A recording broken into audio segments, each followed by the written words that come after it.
The city we need. 现在开始。My city is healthy. I can cycle and eat healthy. We have good healthcare, even for grandpa. 在这个城市，我们需要 Maintenant. 我不害怕在夜晚的街道上行走，在大众运输上也感到安全。The city we need. Сейчас. We will reach net zero emissions soon. We recycle and support biodiversity. We live differently. Город, который нужен нам. Ahora.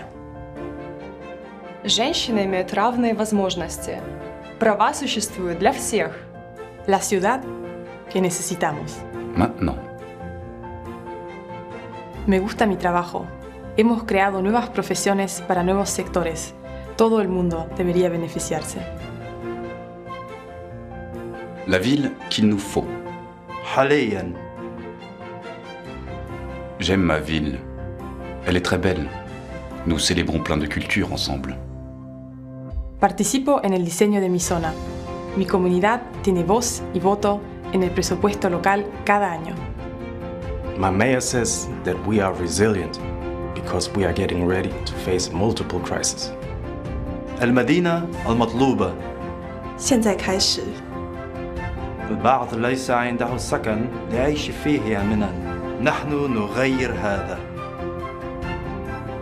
Tous les jours, nous apprenons et innovons pour améliorer notre ville. Et vous, dans votre ville?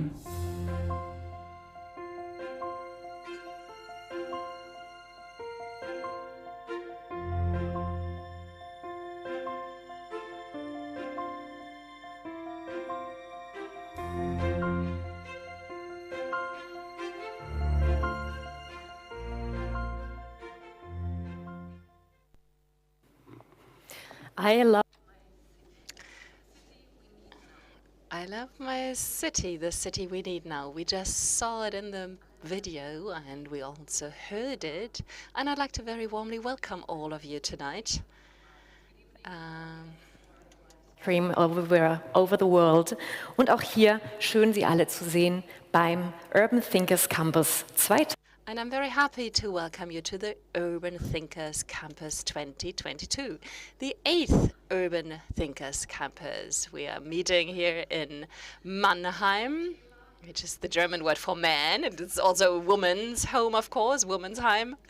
So this is the exciting topic we'll be talking about in the next 3 days. And during this Urban Thinkers Campus, we will talk about gender equity and municipal cooperation. There are 19 labs waiting for you, and there are 82 moderators and hosts. Moderators, really. My name is Simone Burel. I'm the managing director and the head of a linguistic corporate consulting company in Mannheim. And I've already seen some faces that look familiar to me. Now, who of you has never participated in an Urban Thinkers Campus event so far? Okay, there are a few of you, so I will briefly explain what we do here on an annual and sometimes as a basis and sometimes even more often than that. It's a conference, it's a thinking party, it's a thinking celebration where we talk about the 17 Sustainable Development Goals and where we think about what we can do in this context. And the Urban Thinkers Campus is a forum where we can exchange ideas and opinions with citizens, people from administration, scientists, in order to break this very theoretical concept down into a lower level where everybody can participate. And all of the things that we discuss here have an impact on the guidelines, on the plans the city of Mannheim comes up with. So for that reason, it's really a knowledge database that we use. And this Urban Thinker Campus once again takes place as a hybrid event. So we will partly be in live events today, tomorrow, and the day after tomorrow, but many of the 19 labs will have live streaming, and some of them will be in English. Some of them will also be translated into German. And we also have some music to offer to you, the Jazz Trio Saphir. We've heard the different musicians, Apollono Maiello and several others. And I'd really like to ask you for a round of applause for them. Thank you so much. Now, the Urban Thinkers Campus on gender equality and municipal cooperation. As you can see, the 3 SDGs are SDGs 5, 16 and 17. So in the next 2.5 days, we will get an insight into our world, into certain perspectives that you can take in order to try to determine where gender equality has been achieved and where it's still lacking. We're talking about language, gender adapted traffic and urban planning, health system, migration. There are still lots of inequalities to be found here. Did you know, for example, that if a woman gets into a car accident, her risk of dying is 17% higher than for male people, because airbags have not been standardized for smaller people, and besides, women are more likely to use bicycles and walk as pedestrians, and often they can't be seen very well by cars. Did you also know that in German larger cities, only 20% of the places are considered to be safe by the female and queer community? And also when it comes to de-gendering, it's important, if de-gendering, the recognition of different sexual identities, all of that leads to people feeling better. Otherwise, it might lead to disease, to depression. And there's a map, or rather, there's an indicator that measures how many fathers get the father's funding from the state. And in 2022, it was 20 to 30% in Germany. And there is, this is really something that we need to work on. And this is part of the 7 strategic goals of the city of Mannheim. The equality of sexes and or the recognition of different ways of life has to be ensured. And we have invited lots of experts, lots of people here, also from other countries and other cities that we want to learn from. And cities, of course, city is the right keyword for our first mayor, Christian Specht, who is going to also speak some words of welcome to you. Well, thank you so much, Dr. Burel, for this transition and for pointing out where there are still some deficits in our municipal world, but also when it comes to the realization of the SDGs. I'd also like to very warmly welcome you on behalf of our Lord Mayor, who is going to join us this evening, and he is still absent for that reason. I have the honor of welcoming you in person after 2 years of virtual conferences. I would like to thank you very much for having joined us. Some of you have stayed loyal with us and have been with us before. Others are here for the first time, and I'm very glad to have the chance to see you again, or to see you for the first time, and to dig a little deeper when it comes to all of these types of partnerships. Dr. Steinhilber is going to talk to us. He's head of the department of the Ministry of Cooperation and Economic Development. Mr. Wilhelmy from the Servicestelle, Kommunen, einer, Welt. We got to know each other when it comes to climate partnerships, and I would like, I'm very glad that he has a chance to participate here. And Dr. Nana Arthur, head of local government services. Welcome so much to Mannheim. It's a great pleasure to have you here. And we also have students from Swansea who joined us because they are they in the room with us here today? Yes, they are. So a very warm welcome to you in Mannheim too,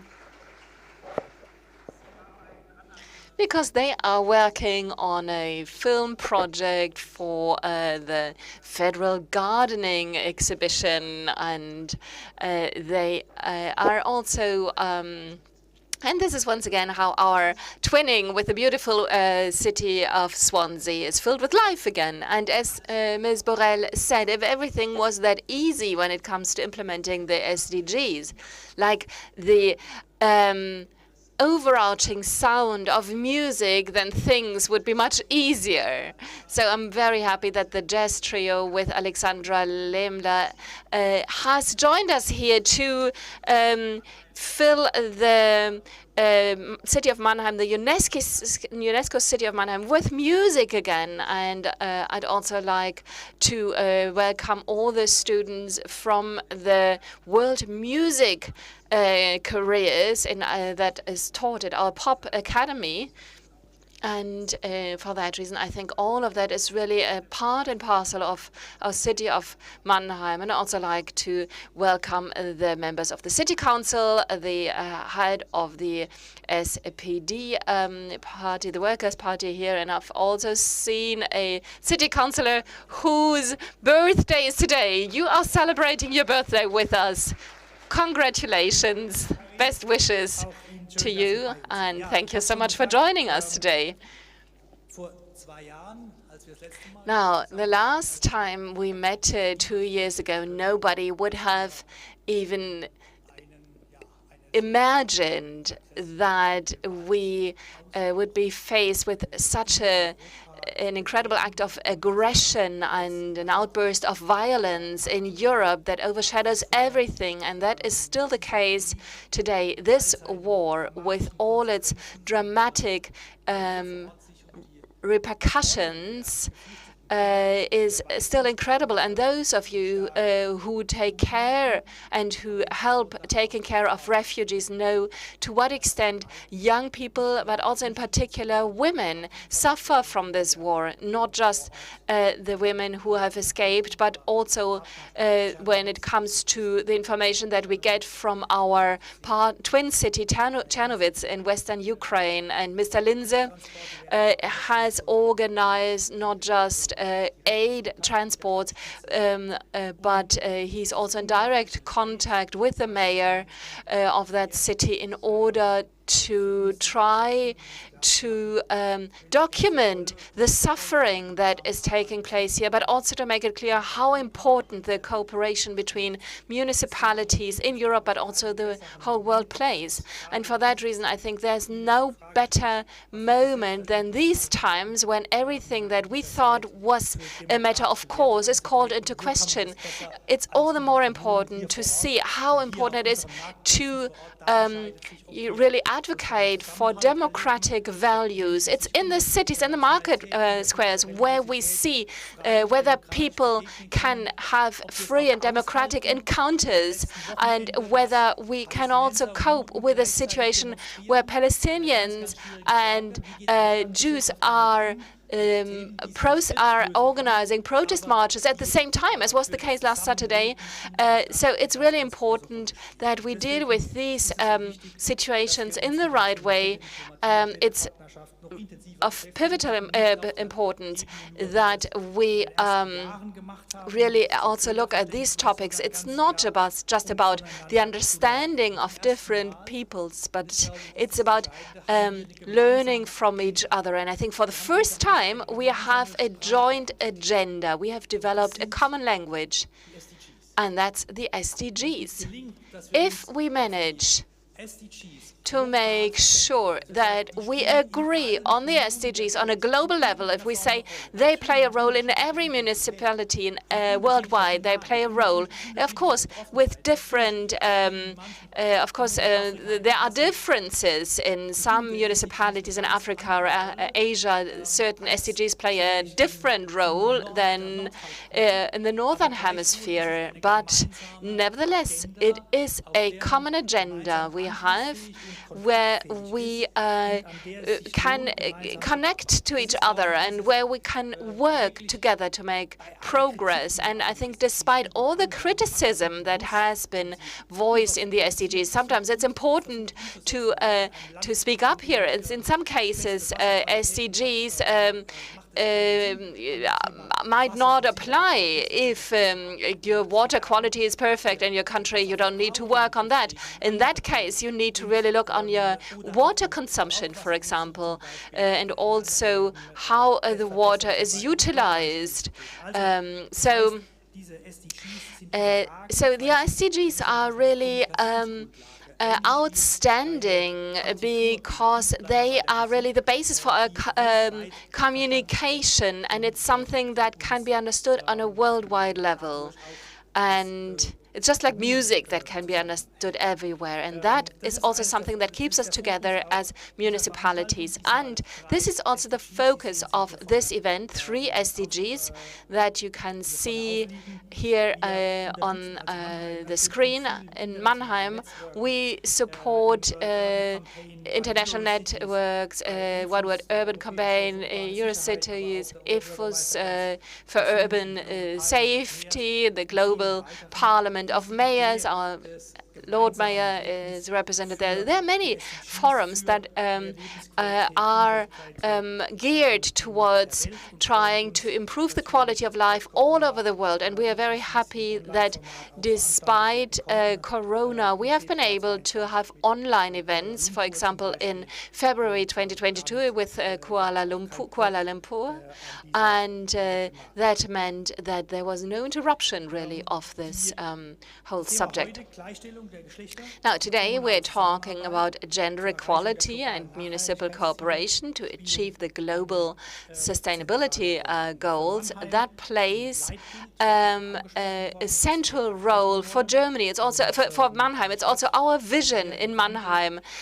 We are a city which we're trying to transform into a green, intelligent, connected city. And here the SDGs play an important role, and we have the involvement of 2,500 companies, associations, and citizens who have helped develop this. And we want to become into a climate-friendly, climate-neutral, and resilient city. And I don't want to talk about this specific topic in more detail, but I'm very glad that the European Commission managed to select Mannheim as one of the 100 model cities that aim to get climate neutral by 2030. And to be very clear about it, it's called CO2 reduction by at least 80% until 2030. And this with an industrial, taking into account that this is an industrial city and region which has a very strong focus on production and where energy supply safety is really important. So I think we might not be able to implement everything that we are intending to do, but the decision of cooperating as a municipal community, as a society that lives in the city, and we have this ambition. It's going to be extremely difficult, there's no doubt about it, but we are going to do our utmost to do this, and we will, if we can make it, then the most important message is that many others can also make it. I think that was also an important reason why Mannheim was selected to be one of these, for one of these cities. It's a bit like Frank Sinatra. If you can make it here, you can make it everywhere. I think that's the idea behind it. That might be a bit exaggerated, but I think it shows what our spirit is. If we don't set ourselves ambitious goals, we are not going to make much progress. And in that context, I think this works very well in cooperation with the SDGs, the Green Deal. We are trying to support the European Green Deal through local Green Deals, and it's really difficult.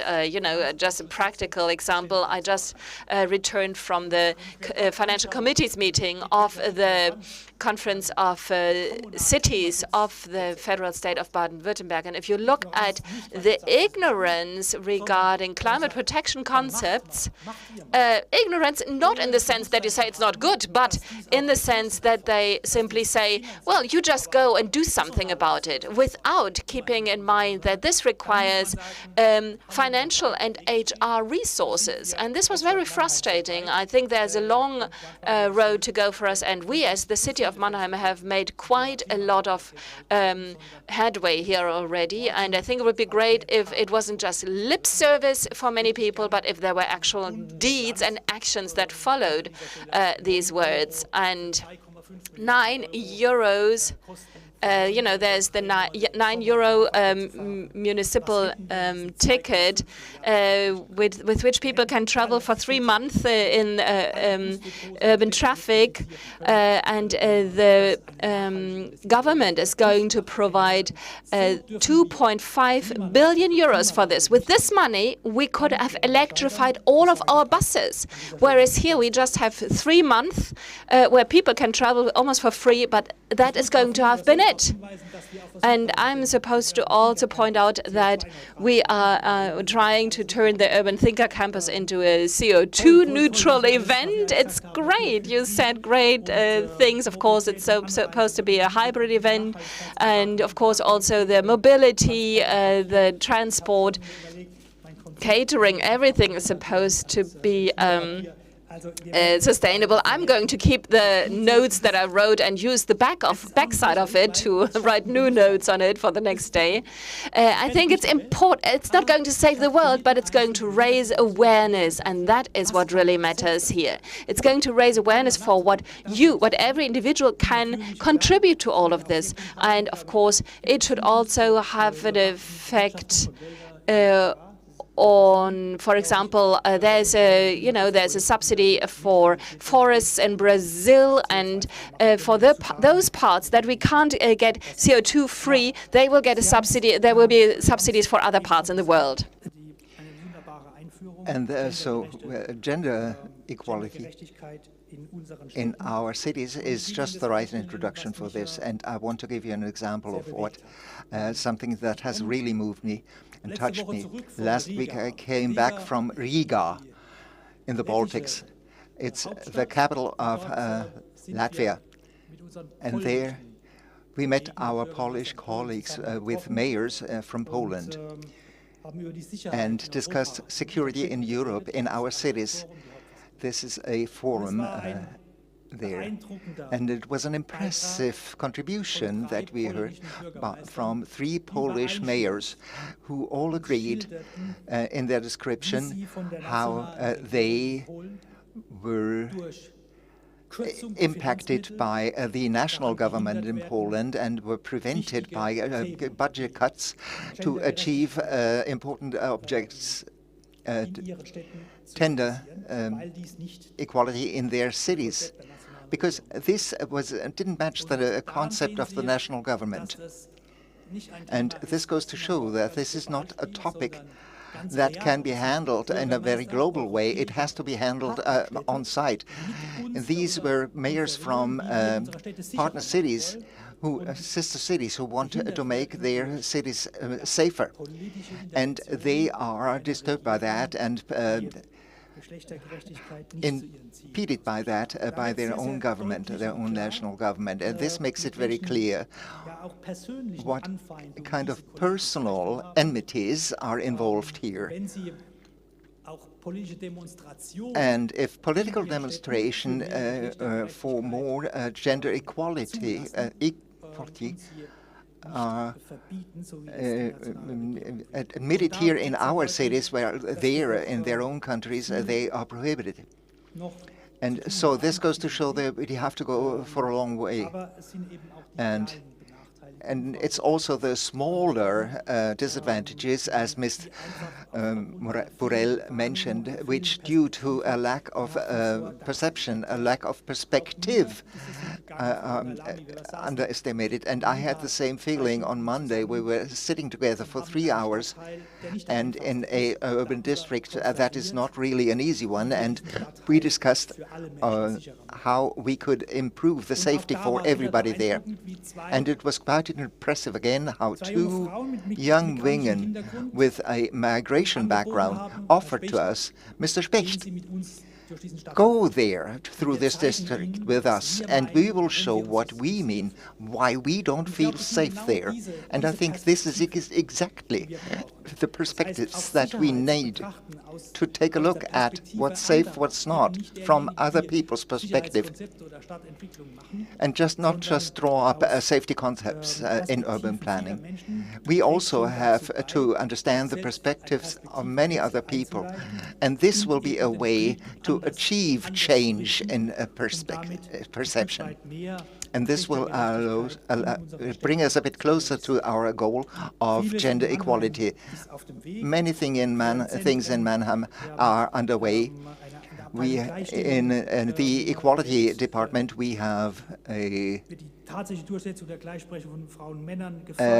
we support the equal treatment of men and women in order to get away with stereotypes. And in our urban administration, we have a cultural commission for women, and they have been working for 20 years now for gender equality.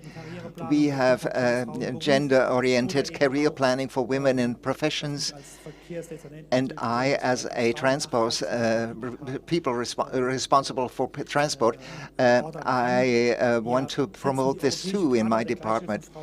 And we try to implement the European Charter of Equality for Men and Women.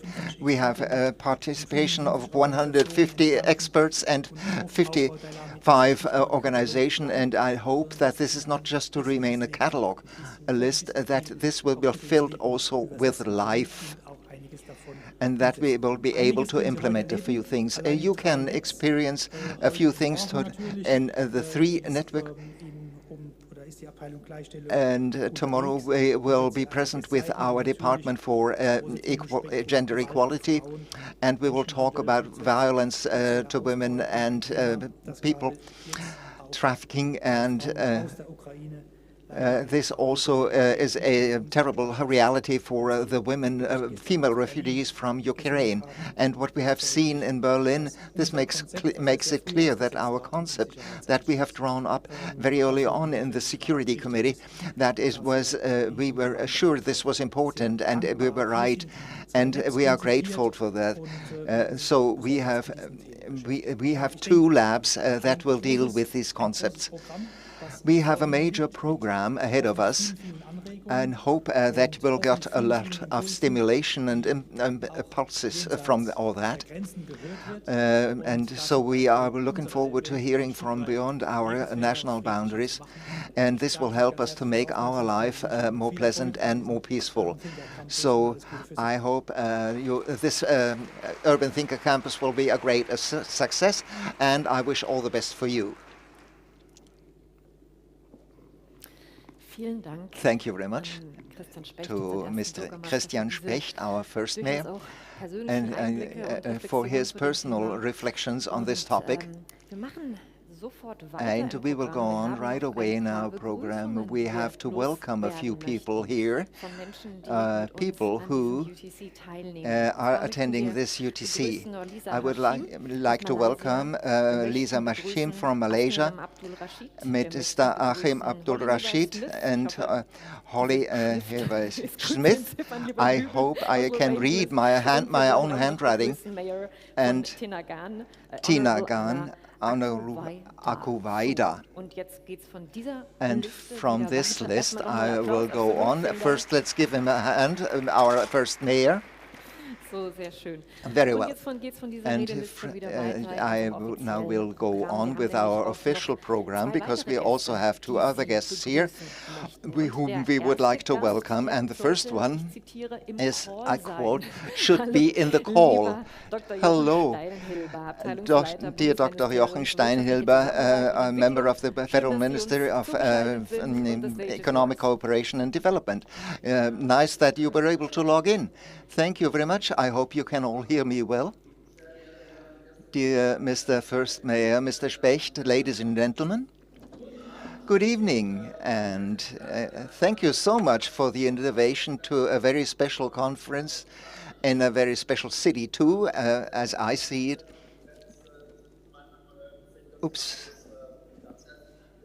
I would like to welcome everybody here at the campus.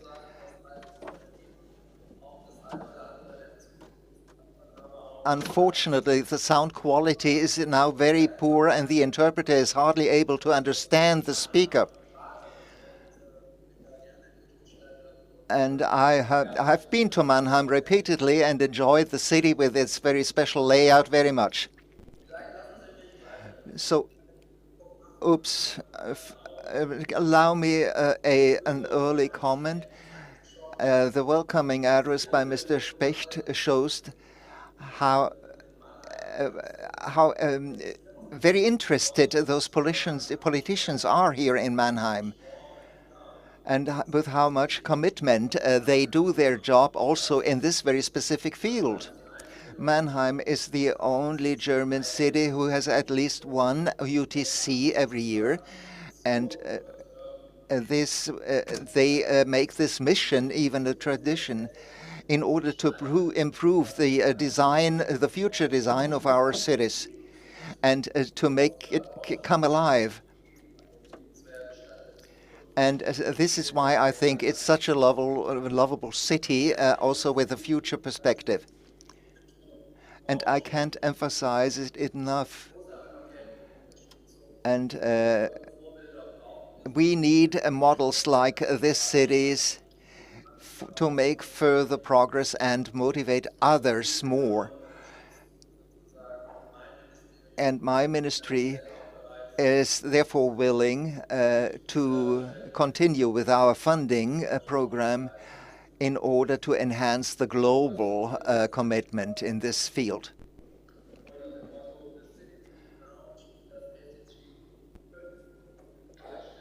Sorry, the sound quality is very poor now.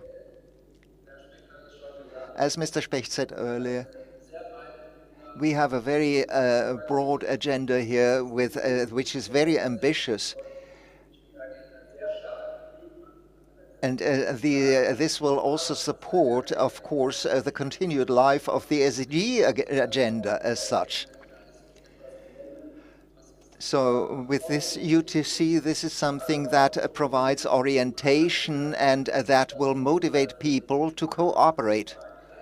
At the same time, the topics that the three objectives of the SDG you picked this year is just great, and the focus on feminist urban policy is therefore something I highly welcome. And the federal government, in a coalition agreement, has committed itself to support these issues. And this is true for all the field of international politics. We need more focus on feminist development policy. And also our development minister has made this a focal issue. And we are involved in a very intensive process, and we are trying to make this come alive. It's very important to have a society where men and women are equal, and that also queer people are treated in a fair and equal way. And this must be more just empty words. We have to take specific action for that. At the same time, particularly in the contexts in which, if I work a lot in those fragile contexts where there's a lot of conflict involved, where there are serious crises happening, sometimes even in our sister cities, and sometimes women must be directly involved in finding conflict solutions. And wherever we are able to do that, we get better results, actually, because at the same time, we also have to acknowledge both in a positive and negative sense, feminism is being discussed at least in a diverse way. And of course, it is important to discuss this. What are the different concepts? What are the different ways of understanding it?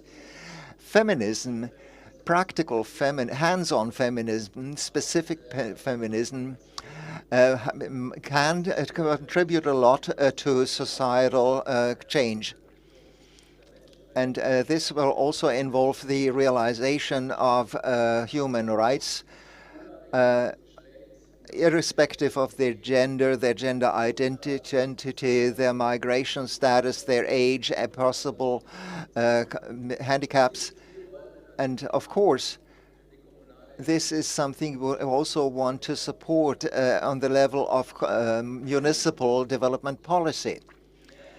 Therefore, I'm sure, and I'm quite interested to see the results from your meeting of this Urban Thinker Campus. We will benefit from that, I'm sure. And the considerations being made there show a way to further develop a city. And I'm sure they will result in real projects in your city, and therefore they will also show the potential clearly. And at the same time, and at your Urban Thinker Campus, and this is something that I am most interested in as a part of a ministry. You have international partners from the Global South whom you invited in order to start a global discussion here. And this is going to be an exchange at equal levels. And so I hope that this will happen in a direct and honest way. And I think it's important that here, and let me say this clearly here, I think the cities of this globus are faced with major challenges, both in the north and in the south. At the same time, there is a huge and positive potential of people who are committed in the urban environment, who are willing to design their direct environment, and among them many municipal politicians, urban politicians. So it's not just the labs here, it's the whole city where we have opportunities to find solutions for the future with regard to all the various objectives of the SDGs. And so knowledge of those many participants and all this creativity can be captured here. And our whole environment and all those conflicts we are working on are complex. The crises are quite different, not only here in Germany, but also in the countries of the Global South. And therefore, it's important that we keep trying new things time and again. And we have to take the lead with new approaches. And I think it's great that you deal with those urban thinker campuses in a regular way and organize them, because this is, so to speak, the workshop mentality that we need in order to keep working on these solutions. And this local acting internationally and communicating globally, this is what it all takes. And also your mayor, Mr. Kurz, will also later on communicate the results. And next month in Katowice, this will be probably also included, the results from your event.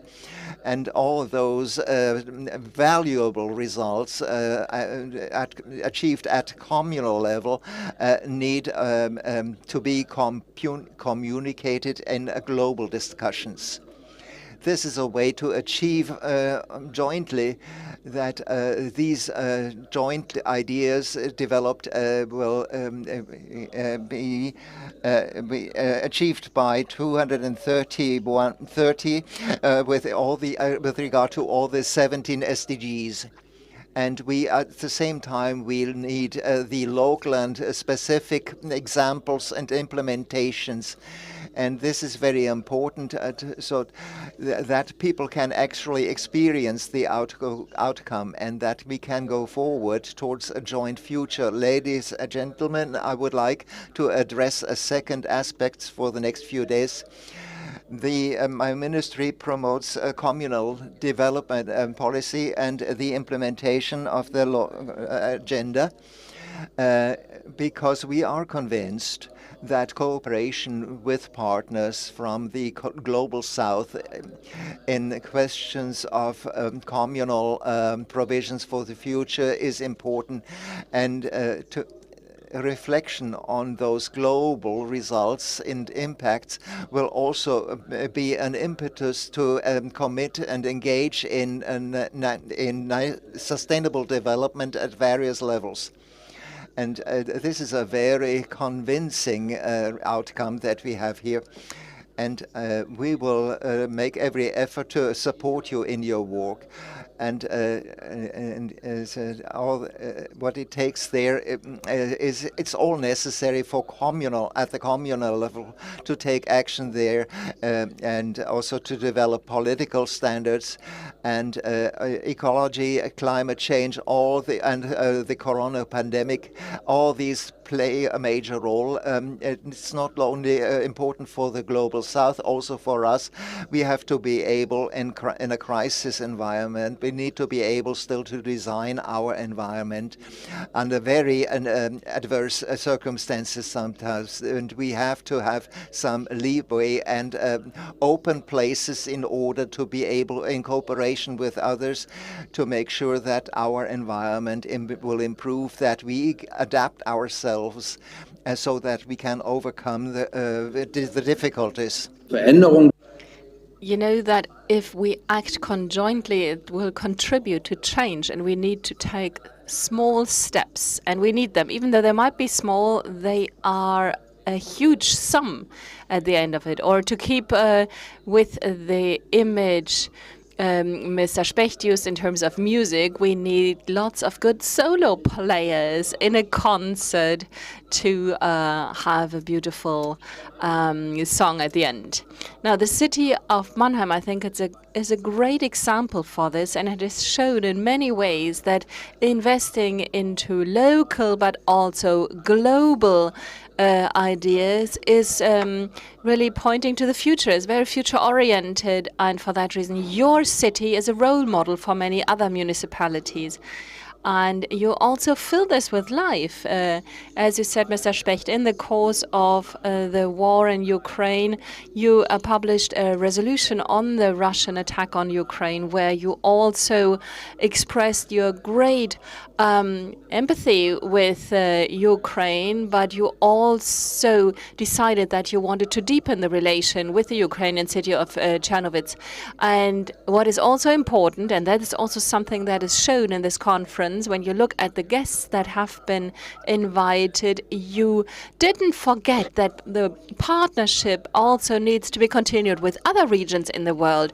And that is something that I hear about every day. Many of our partners are afraid that due to this dominant war, which of course for us is really a change of eras, it's something that makes us fear that your conflicts, your crises might be forgotten, and that we may not forget them. We must not forget them. Despite all the huge tasks ahead of us, we need to keep working on these goals. And I think you're doing a great job here, and you support excellently all those partners. At the same time, you show strong solidarity with Ukraine, simultaneously with not losing sight of your other partners in the global south. And for that reason, I would like to expressly thank the African representatives in this evening who accepted the invitation to this exchange, and thank you for not shying away from the long trip to talk about the challenges you are faced with in your countries. So please seize the opportunity provided by this Urban Thinkers Campus 2022 as a platform to encourage each other mutually. I think that is important in our times. We need to inform each other, motivate each other, and encourage each other, and also learn from each other. And in this context, I would like to wish you a very successful conference, lots of useful results, and be sure myself and my colleagues, we will take a very close look at the results, and we'll be happy to further spread the results and utilize them for our work. So thank you so much, and lots of success for the conference. Ja, vielen lieben Dank. Thank you very much, Dr. Jochen Steinhilber. We will clearly propagate our results, and we're happy that the line kept stable. You might have seen that there's a thunderstorm coming up outside. There has been some lightning already, I think, and we will take a brief musical break. But before that, we have another guest who'd like to talk to us, Dr. Stefan Wilhelmy, who is head of the Engagement Global Association. Well, thank you so much. Now, of course, we have heard two very committed and convincing speakers so far, and then there's music coming up, so I think everybody wants me to be brief. Mr. Mayor Specht, Mr. Steinhilber, ladies and gentlemen, Mr. Hübel, in the context of Social Community One World by Kommunen Global, I would like to also very warmly welcome you to our Urban Thinkers Campus, which for once again we have the pleasure of organizing together with the city of Mannheim. And I would also really like to thank our international guests for having traveled so far to be with us today. A very warm welcome to you. And I'd also like to welcome in particular Ms. Bolling, who is head of the department of the BMZ. And she has also made room for our event today, even though she already had other obligations today. And we are very glad that she has made it here. The municipalities, that is really common knowledge, are important partners when it comes to implementing the SDGs. And as Mr. Specht described so well, they have the right competencies, they show the right commitment, and the right knowledge and the right connections, contacts with the civil society, which are also important when it comes to really filling these SDGs with life. So I think we can clearly say the local level continues to be the central driver of sustainable development here and also all over the world, because the SDGs are really reflected in real life. As you mentioned, sometimes they sound somewhat sophisticated in the way they are, but basically it's all about what really makes life in a municipality worth living. And we are also particularly looking at social cohesion.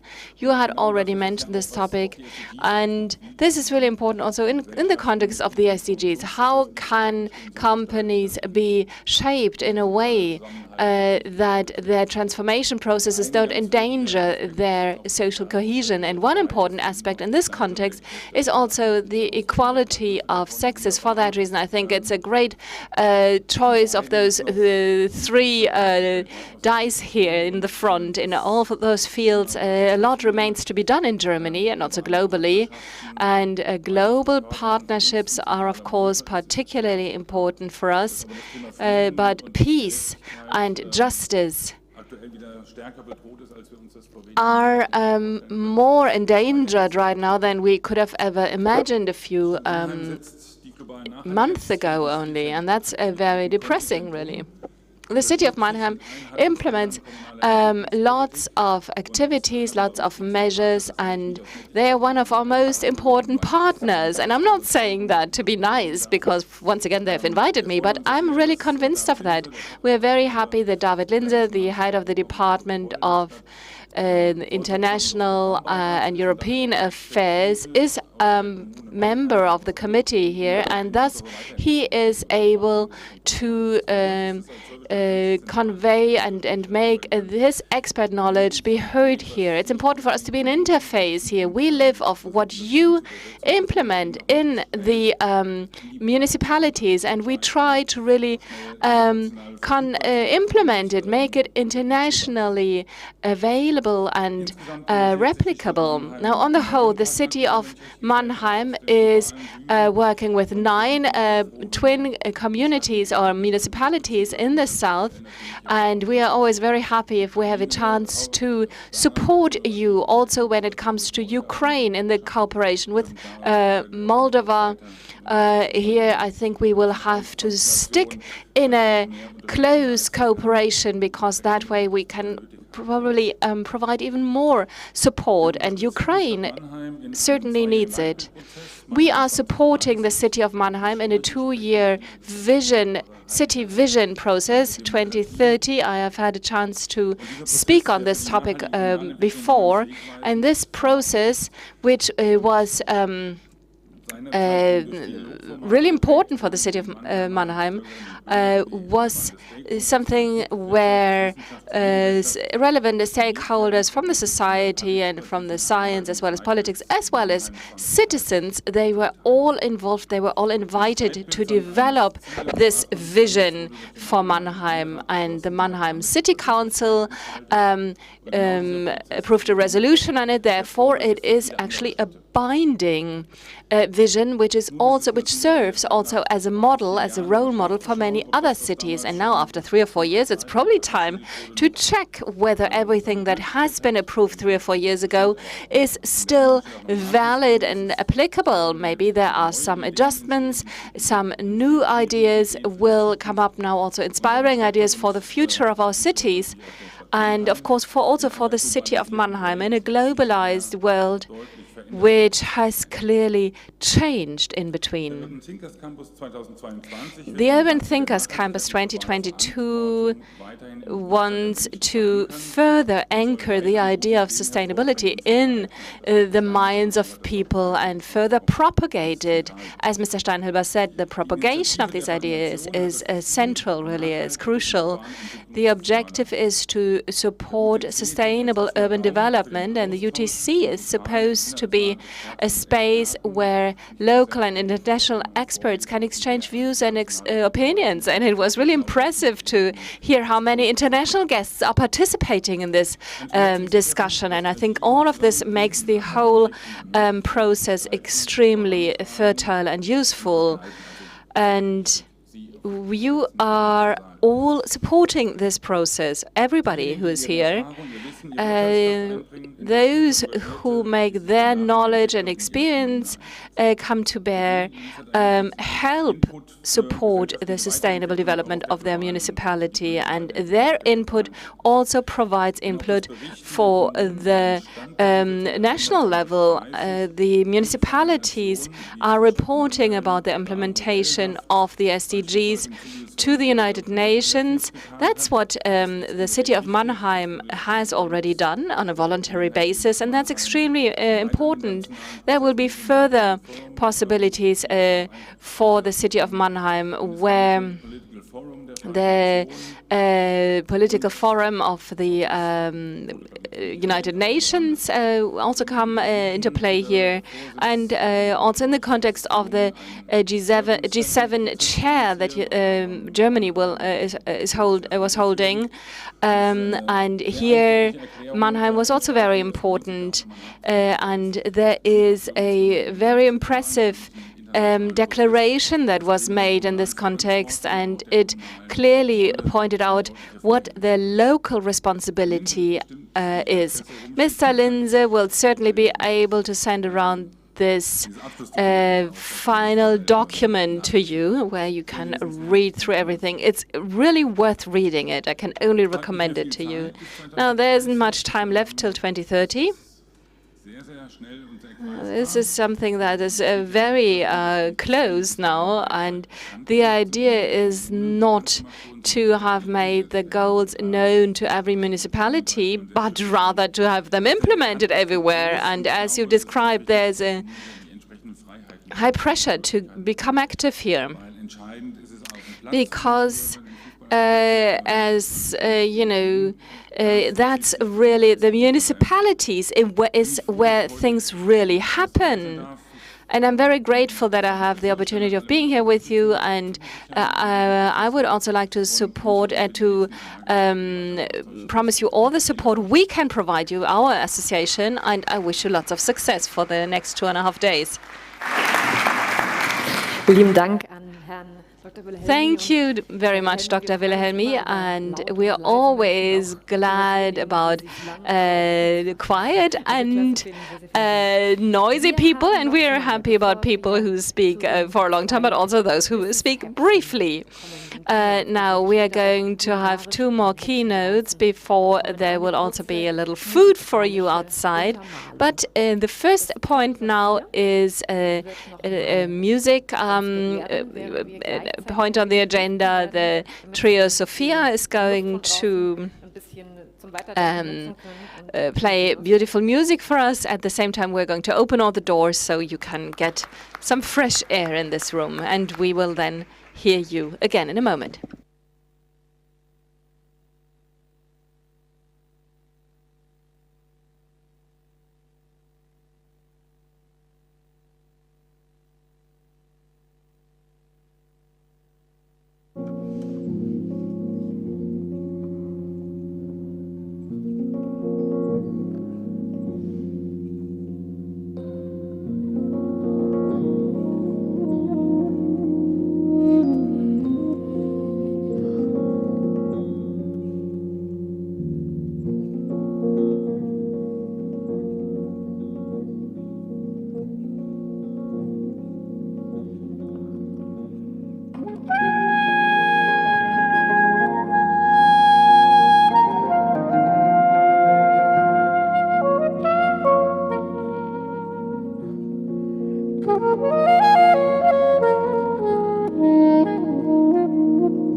Wir danken nochmal ganz herzlich. Well, we would like to thank the Trio Saphir for the beautiful jazz music under the chair of Alexander Linder. So there are two further highlights for you tonight, and we'll start out with the first one now. We have invited a guest, Dr. Stephen Akto. He is the head of local government in Ghana, and in a moment he will talk about gender equality in local environments. I'd like to briefly introduce him, Nano Arta. Dr. Nano Arta is the regional minister of the central region in Ghana. He has been one of the leading politicians of the country. Newspapers call him one of the finest local government experts in Africa. He did his PhD in Bonn in the field of local development studies, and he's also the regional president of the CIA Ghana, and he's also in the coordinating council. We are very happy to have you here, and we're looking forward to your presentation.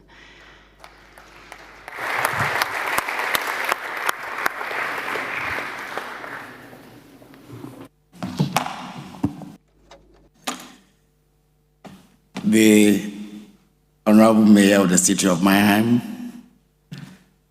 Dr. Stephen Wilhelmy, the Engagement Global Service Agency Committee of One World, all the distinguished speakers before me, distinguished representative, the Mayor of Tema West from Ghana, ladies and gentlemen, good evening to you all.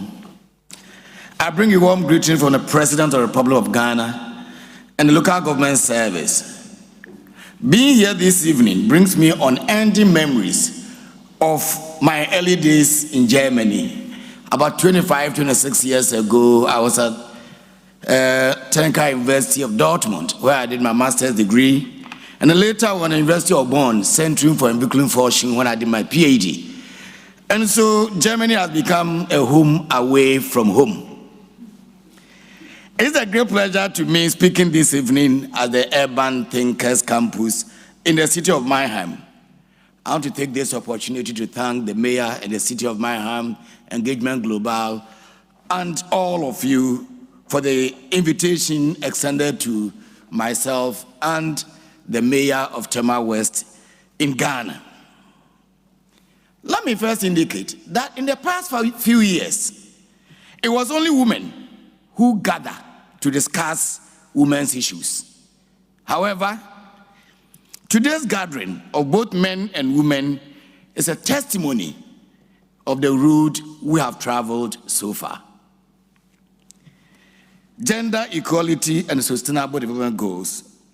The 2030 agenda, which is linked to the realization of the 17 sustainable development goals, pledges to leave no one behind.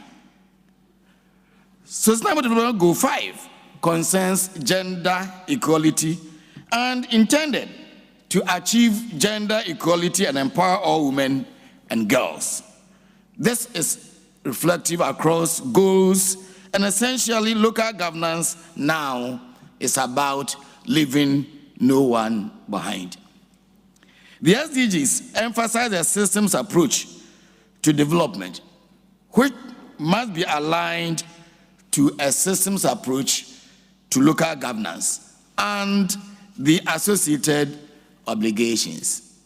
The 9 targets proposed for SDG 5 are intended to end discrimination against and marginalization of all women and girls everywhere, an objective for which local governments should see themselves as the frontline actions and duty bearers.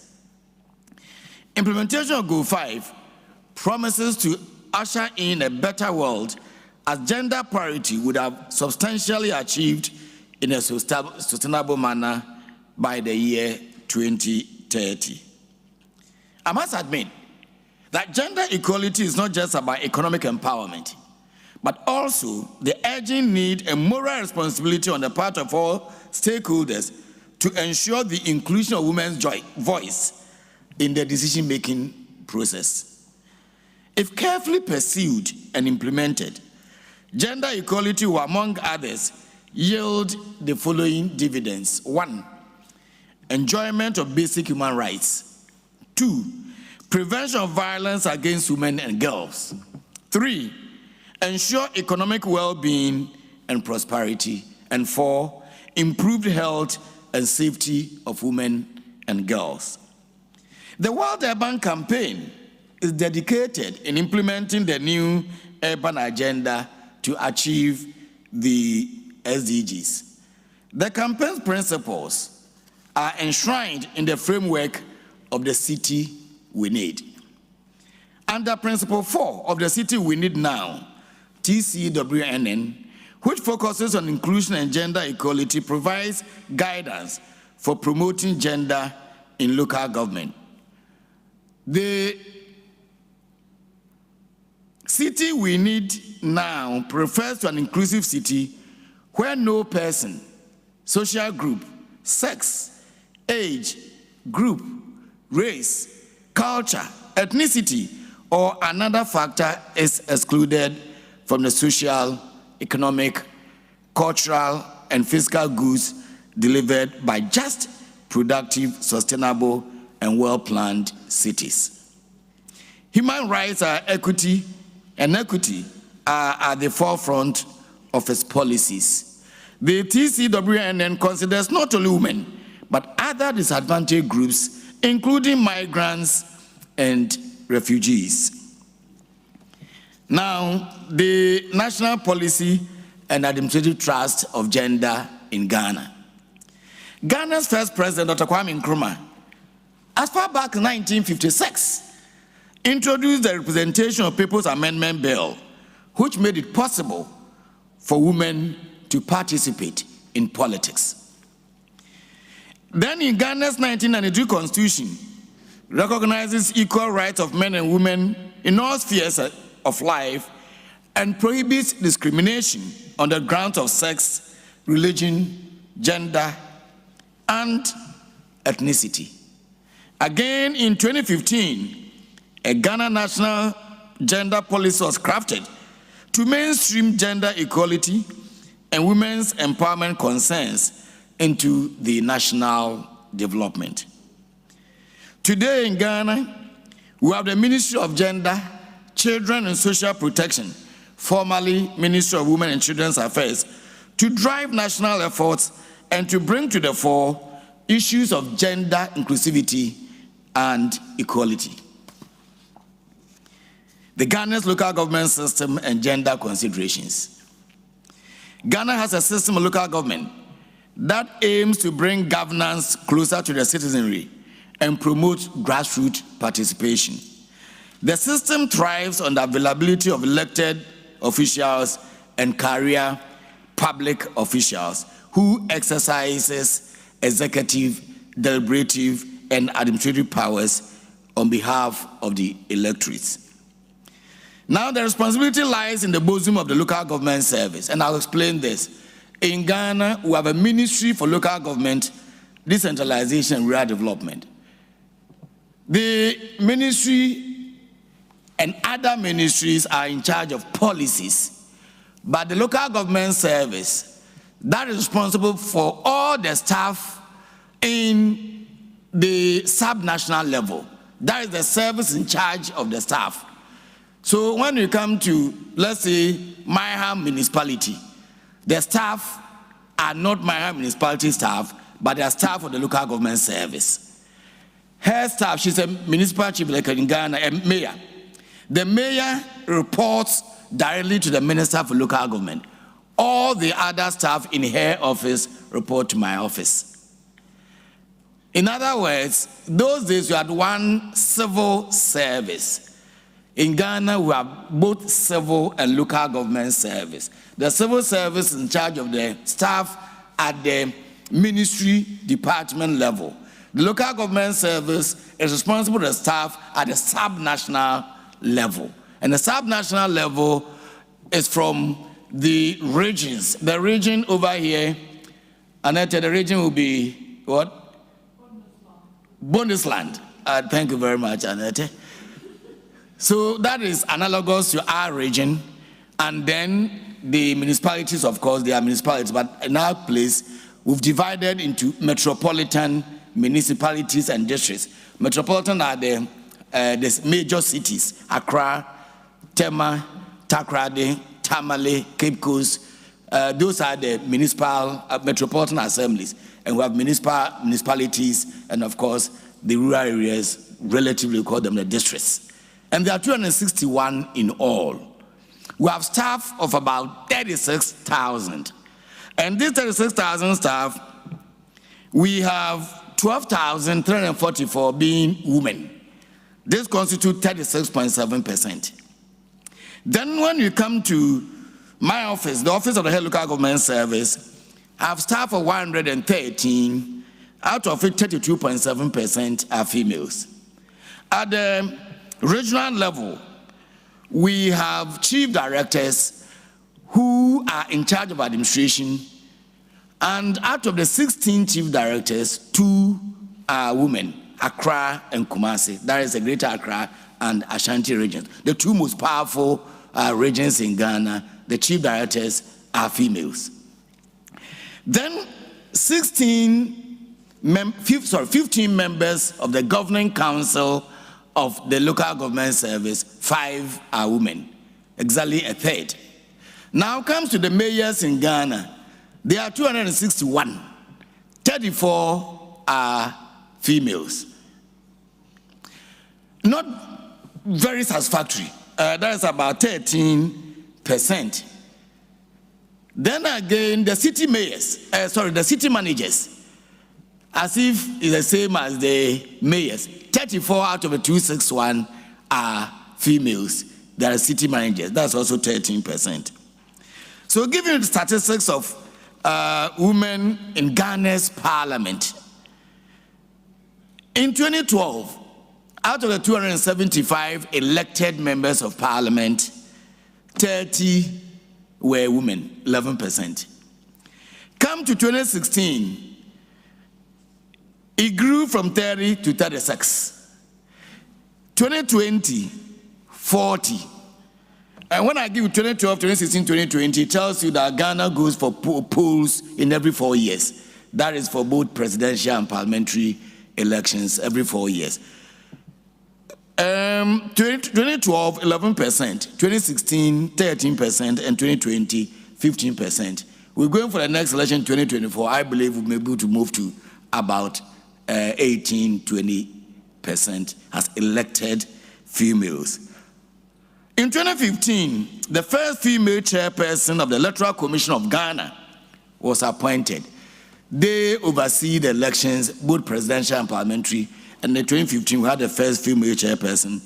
Again, in 2018, we got the second female chairperson, who today still continues as the appointed female chairperson of the Electoral Commission.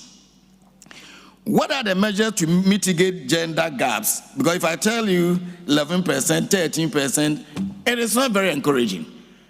But I can tell you that there's a need for a nation to have a certain percentage of numbers of women with regards to appointment to secure the inclusion of women voices in the decision-making process. Very important. For us in Ghana, thanks to the National Association of Local Authorities of Ghana, the Commonwealth Local Government Forum, GIZ, among others, there are initiatives that motivate, train, and support women to take active part in national and local level elections. There's also the need for political parties to create a common platform to ensure that all forms of intimidation and discrimination against the female aspirants is eschewed. In response to this existing gap, there is a rise in women's voices and advocacy on matters of gender equality and inclusion than ever. The way forward, to achieve gender mainstreaming in local government, there has to be the overall political will and commitment. Not only the political will, there's a need for our political leaders to be committed to ensure that there's gender equality and that there is inclusiveness.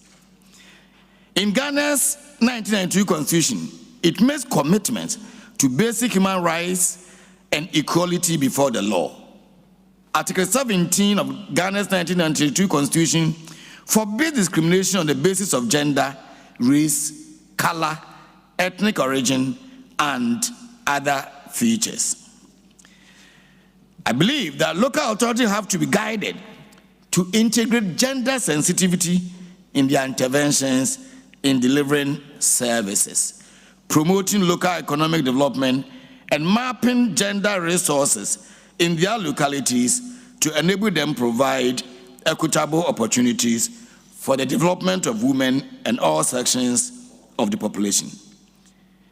As head of local government service, I've initiated a process to review the gender policy of the service to ensure an all-inclusive governance in Ghana. Let me indicate that all these things that I talked about, when we're talking about gender inclusivity, we are talking about gender parity. Culture plays a major role.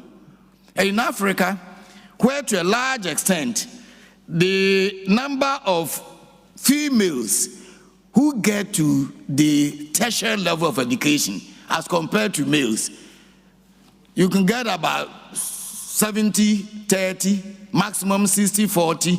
It now goes to tell you that at the highest level, we don't have the caliber of women that we want to see at that highest level. So that is also very important point when we want to consider gender. Culture plays a major role in that aspect.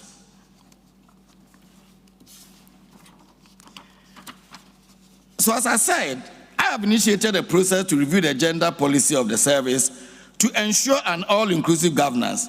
Hence, I'd like to use this unique platform to seek for assistance, whether you call it global partnerships, whether you call it municipality to municipality collaboration, whether I want to call it sister cities collaboration. It is important that if you want to contribute towards the achievement of SDG 5, there's a need for this collaboration, this partnership, for us to be able to get there. In conclusion, it is important that women have and exercise equal opportunities to shape local level processes and decisions about plans, budgets, taxes, and service delivery. This will promote gender equality in Ghana, in Africa, and contributing to the achievement of the SDGs. On this note, I thank you very much for your audience.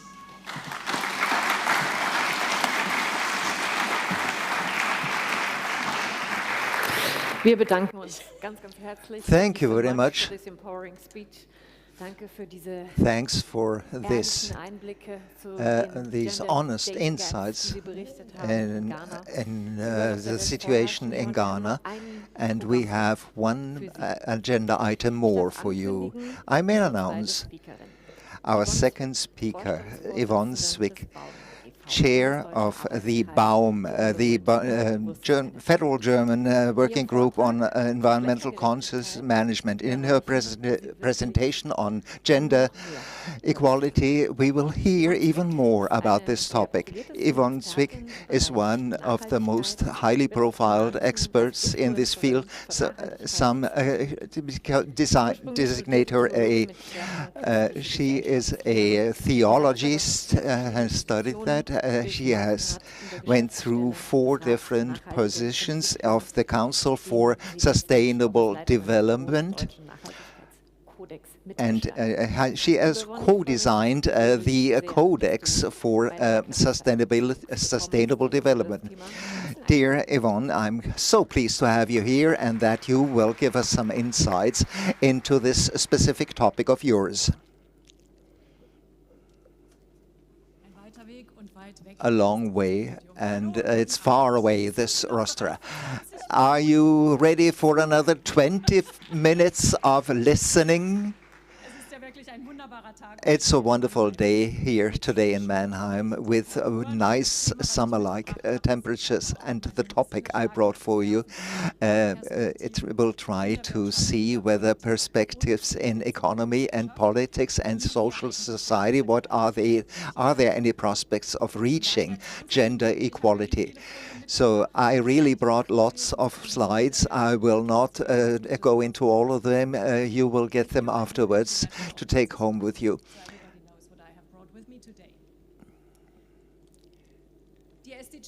The SDGs, you can see them everywhere here. They are guiding us into this hall, and there you are right, Mayor.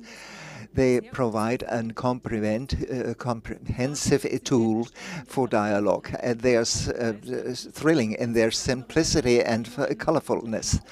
And if you want to open up managers for gender equality and in the international supply chains, this would be the key for dialogue in order to open up their heads and minds. The SDGs as a reference frame also has been established in economy. It is often questions whether they may be a bit imperialistic. In particular, that in the same year, 2015, the Paris Agreement was concluded. This is internationally binding law, and it imposes obligations that is getting more and more expensive the longer we wait to go beyond the 2 degrees target. Mr. Specher, you really are very ambitious, so keep my fingers crossed. And I agree, if we can achieve this and the other countries can achieve it, well, and so many are discontent about this. Last week we heard we already have achieved 1.2 degrees increase in climate, and in the next 2 years we will probably reach 1.5 degrees.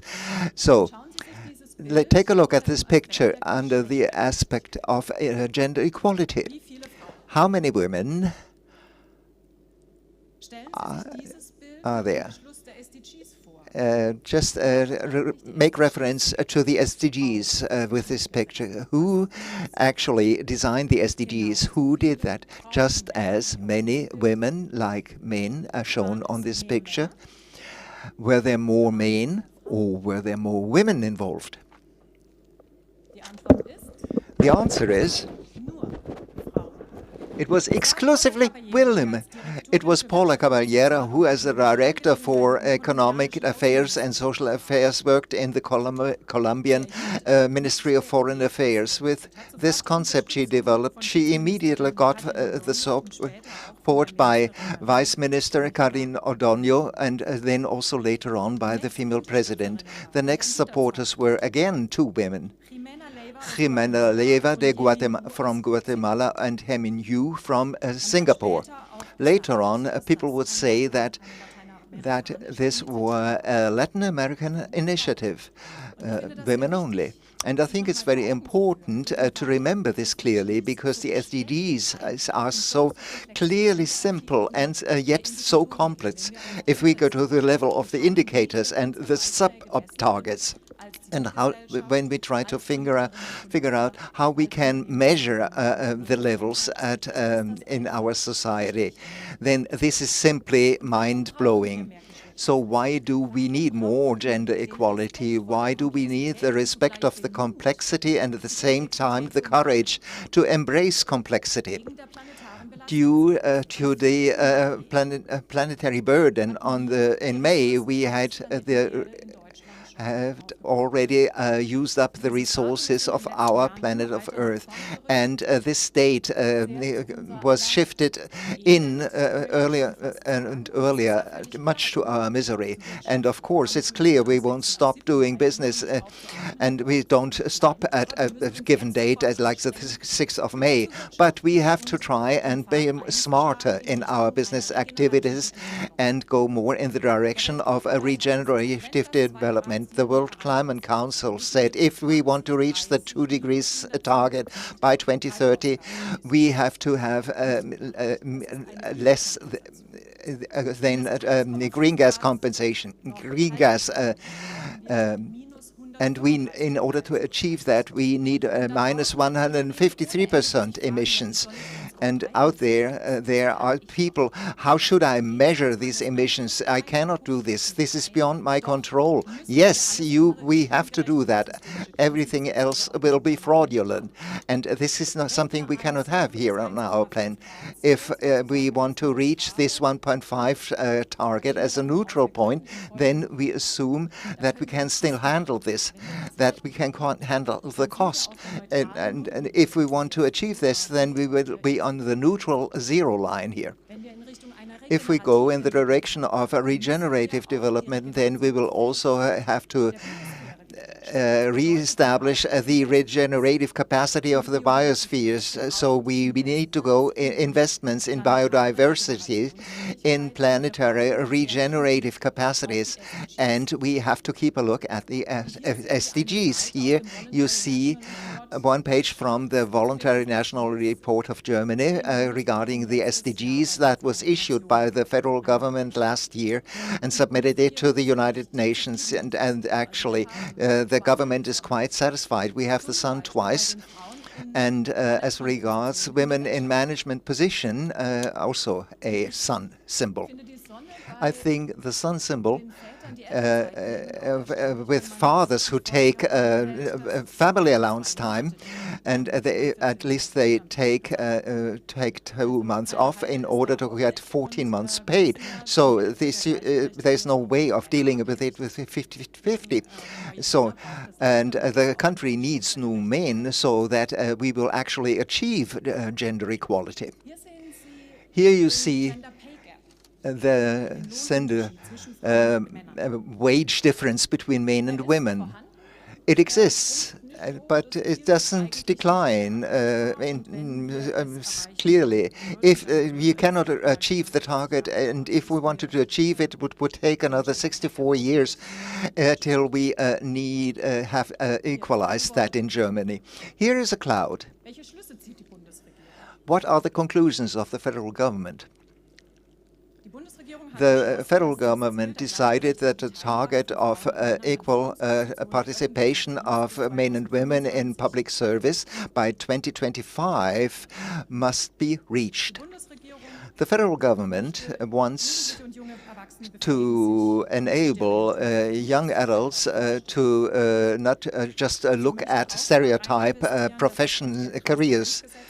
They also want to have the transparency law implemented in a consistent way, and long-term, specific and reviewable sustainability goals should be implemented. And there should be a legal claim for all-day care for primary students. And there are, of course, prejudices in society, and also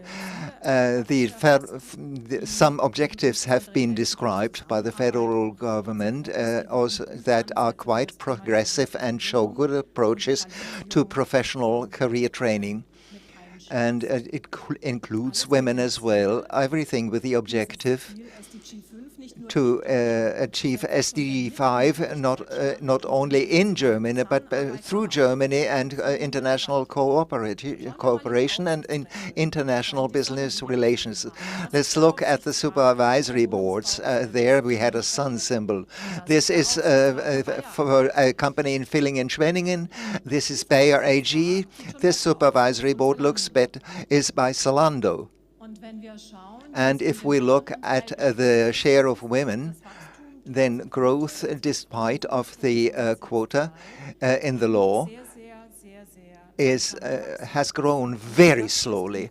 And basically, this is also the explanation why this law on women in leadership positions exists, because if you wait till people do this voluntarily, there's hardly any progress made. And so if companies are really crying out loud, and if they don't do it voluntarily, then regulation has to come in. And I think it's helpful if we also take a look at what is the participation of women on management board. 48% have at least one woman there.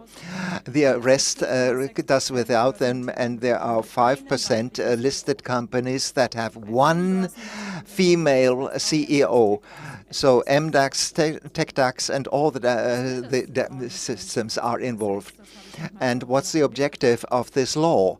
Just to remind you, in equally co-determined companies, of listed companies, there has to, with 3 members and the supervisory board, one of them has to be one woman.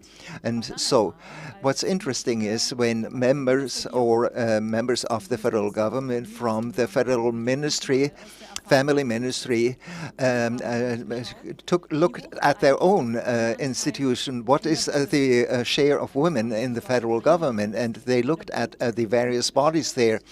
And whenever the federal government can co-determine, there is a quota of 45.4%, and when there were more members than 3, then the share of women was higher. Altogether, in public administration, share of women increased. And what was the share of women in leading positions in the administration? Then we see it amounts to 37% within the federal government.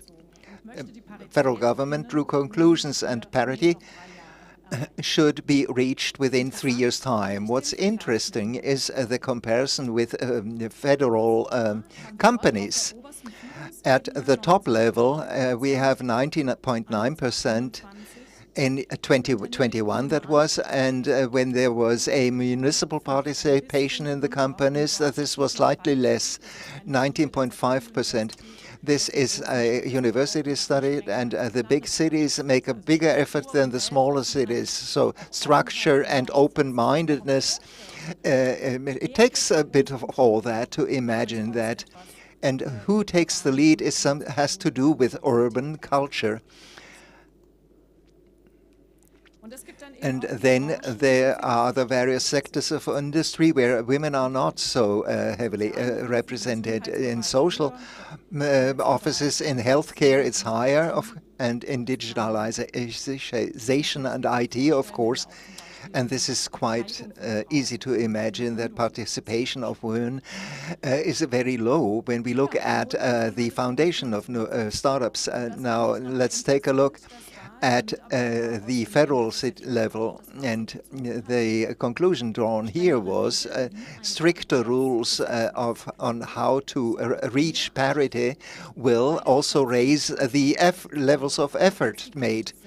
It's not just a ratio as such. And I think this is interesting as a conclusion, because this can also be translated to the various companies where we all work.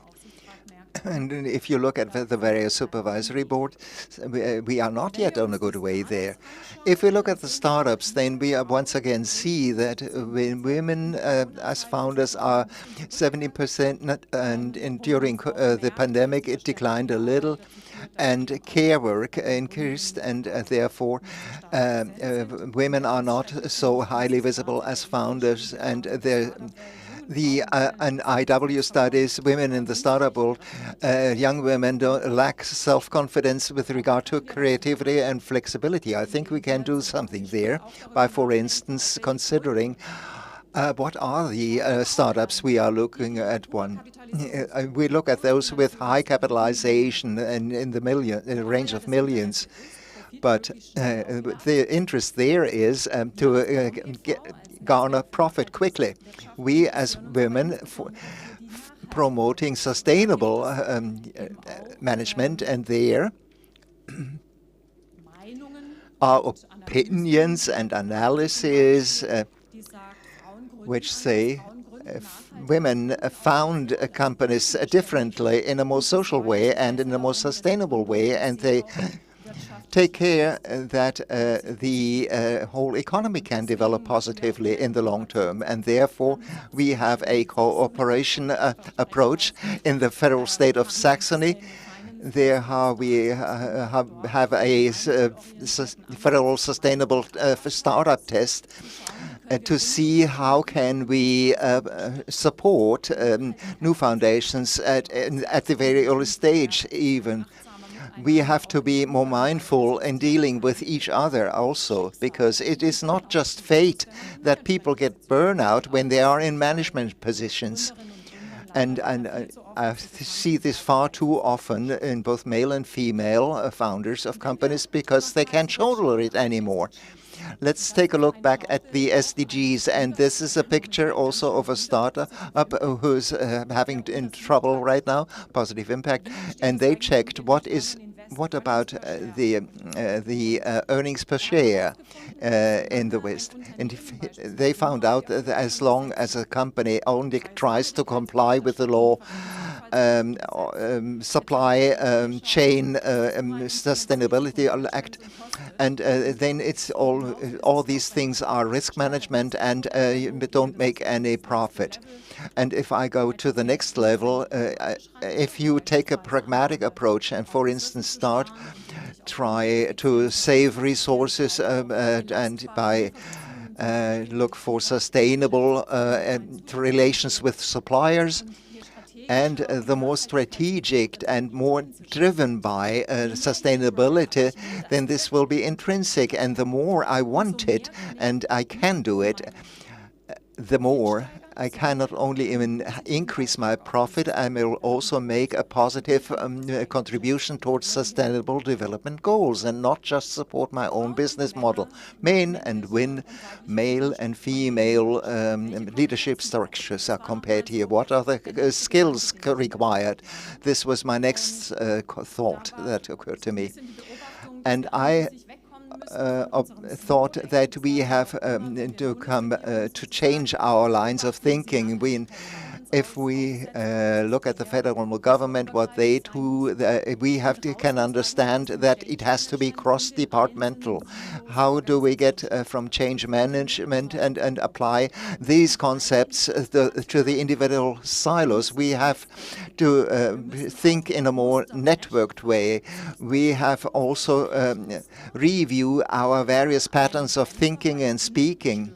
And this may be a disturbance, but if I look at the texts where I simply prefer just one of two styles, or how do I move in a room that is not designed in an inclusive, in an integrative way, then I will develop ways and sensitivity to see in open spaces in the city whether it is nice to move there and without being attacked in one way or other. And the key to diversity is real variety and empowerment.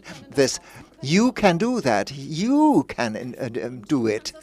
And so can you. You can also become and get a leadership position. And it's so important to understand that we very often are role models already, even maybe at a minor level, if only at a mid-level management. And what are the skills we need? Less the elbows, more loyalty based on from our full heart. And this loyalty and also includes having a error culture that we must introduce, but we have a high pressure of time to change things. Maya Global has coined the term of transform capacities and the ability for transformation. What kind of thinking do we need in order to imagine the third solution that is not just option 1 or 2, business as usual and a bit of truth? No, we need the third solution that we cannot define yet, and this is why I'm here at the Urban Thinkers Campus.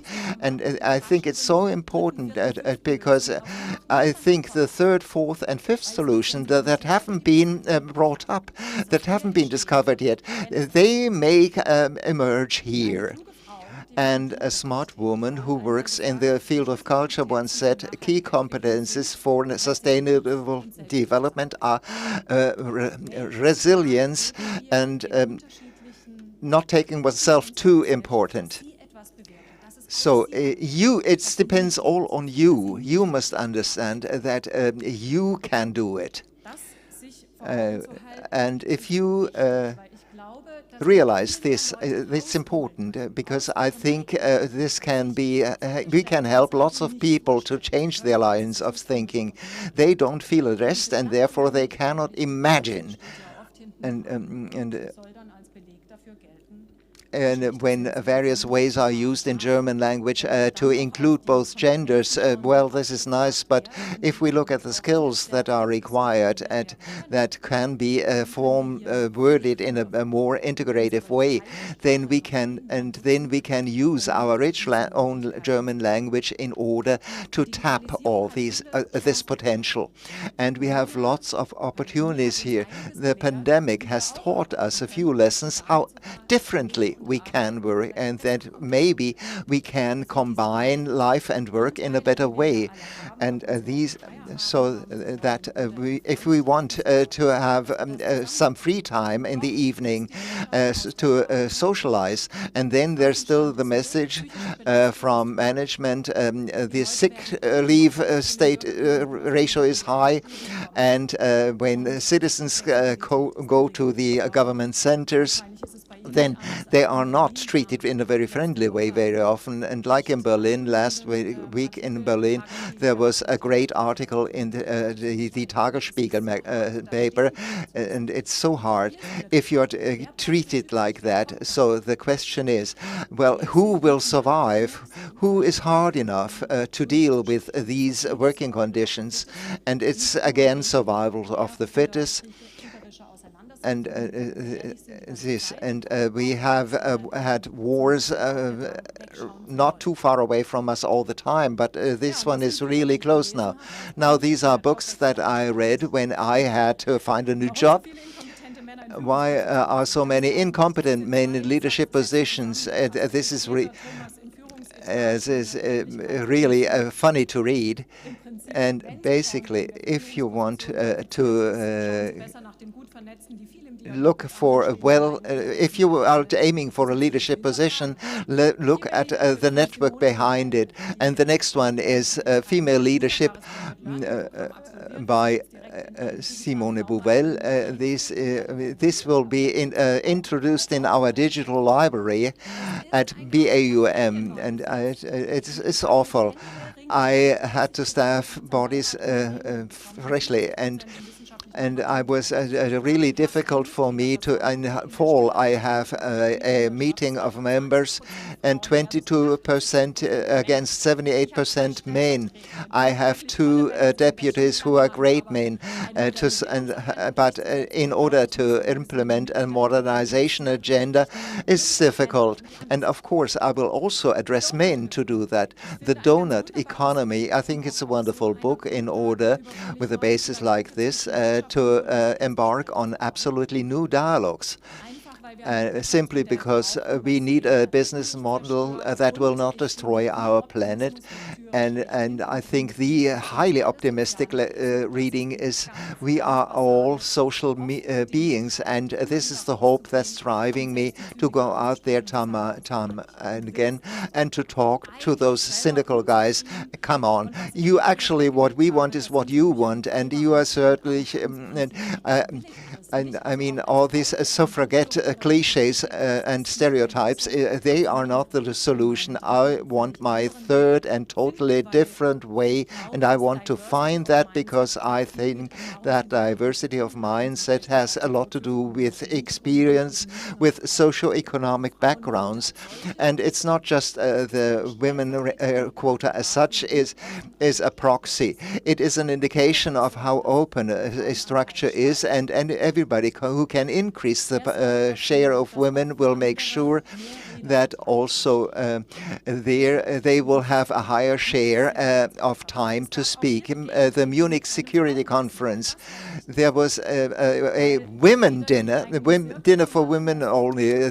I don't think this is correct, because it prohibits us from network thinking to be embedded in different systems. And we understand this in Calculane in 1944, this rise. If we understand that we as companies are dependent on a well-functioning society, and that we are dependent on a well-preserved environment, then people will be happy and only then we'll be doing our job right. So what should we do? Einzelkämpferinnen schaffen noch keinen Kulturwandel, aber eine Quotenfrau ist schon mal gut. Die zweite kommt dann hinterher und dann zügig braucht es noch mehr Frauen, damit sich die Diversity-Effekte auch tatsächlich in der Diskussionskultur und Unternehmenskultur materialisieren. Suchen Sie Frauen, die sich trauen, dann bauen Sie sie auf, schon früh, schon wenn sie jung sind. Wenn ich dran denke, Regina, als du bei der Caritas eine Führungsfunktion übernommen hast, da war ich noch in den 20ern und habe Feminismus für Blödsinn gehalten, ist doch alles erledigt. Anfang der 40er habe ich das nicht mehr gedacht. Rollenmodell? Ja, wenn man eins ist, dann wird natürlich übereingestimmt. Sorry. Okay, when I of course, if you are somewhere to be seen, then people will, of course, also attack you. But if you remain always on the lower level, there's not going to be any headway. And if you are a manager, it's really important that you also support men who have a feminist approach, because we need those men who also support their wives and the mothers in their families. And I would like to thank you so much for your attention, even though it's already very late. And I wish you beautiful 2 days. I wished I could stay. It looks very appealing to me, but unfortunately I have to leave. Thank you so much.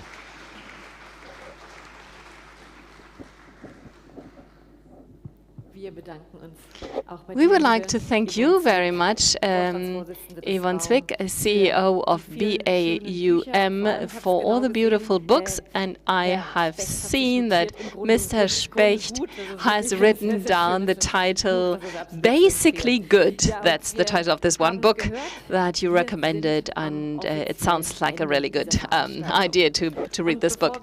And as you might have already guessed, we are approaching the end of this event, and before we go outside, let's have a 2-minute preview for tomorrow. We have 19 labs that are awaiting you, and if you don't really feel like coming at 9 o'clock in the morning, you can also participate in our live stream. The majority of the labs will be shown on the website of the city of Mannheim and also on the website of the Urban Thinkers Campus. And even on Saturday, while you're having breakfast with your family, you can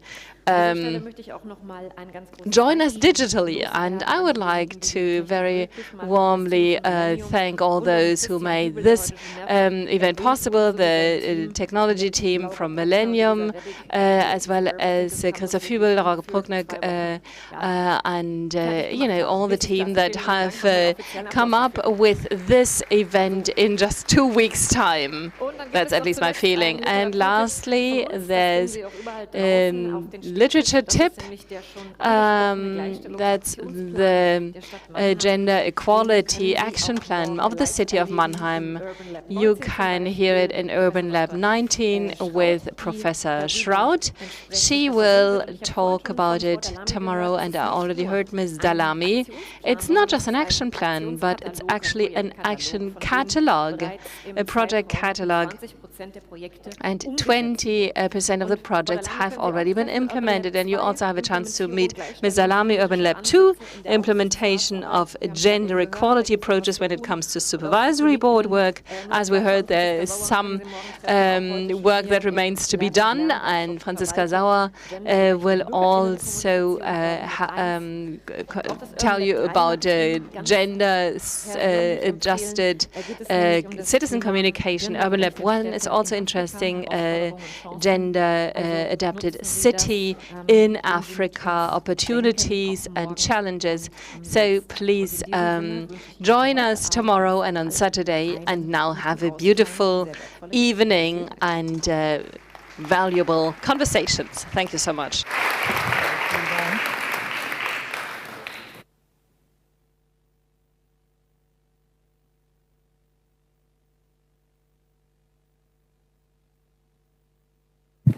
Sie wissen schon, wir dürfen auch alle rausgehen jetzt. Das nochmal offiziell, um das klar zu machen. Danke. Zu einem Glas Wein laden wir Sie ein, richtig.